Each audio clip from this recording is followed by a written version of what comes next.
মসজিদে আকসা থেকে বের হলেন, এবার উপরের দিকে উঠবেন, আসমানের দিকে উঠবেন। 7 আসমান কত দূর? হাদিসে পাকে এসেছে দুনিয়া থেকে প্রথম আসমানের দূরত্ব হলো 500 বছরের রাস্তা। সুবহানাল্লাহ।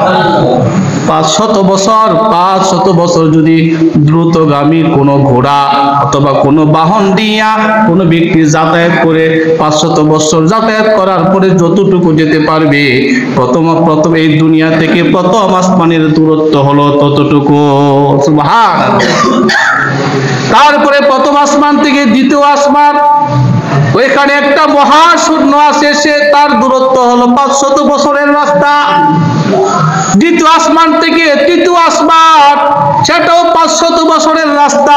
তৃতীয় থেকে চতুর্থ, চতুর্থ থেকে পঞ্চম, পঞ্চম থেকে ষষ্ঠ, ষষ্ঠ থেকে সপ্তম, এভাবে এক একটা আসমানের মধ্যে আরেকটা আসমান থেকে দূরত্ব হলো 500 বছরের রাস্তা।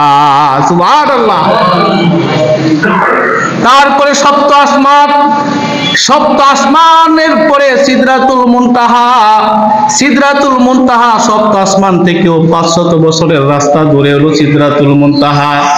এরপরে আরশে আজিম, সিদরাতুল মুনতাহা থেকে আরশে আজিম পর্যন্ত বিশাল বড় একটা নহর আছে। নহর, নহর মানে বিশাল বড় একটা সাগর, যেটা আমার আপনার জ্ঞানে ধরবে না। কি বলে হুজুর, এগুলো মস্তিষ্কে ঢুকবে না। নাস্তিকরা তো এই বিষয়গুলো নিয়ে মুসলমানদেরকে কটাক্ষ করে, কিন্তু আল্লাহর হাবিব বলছেন সপ্তম আসমানের উপরে 500 বছর রাস্তা।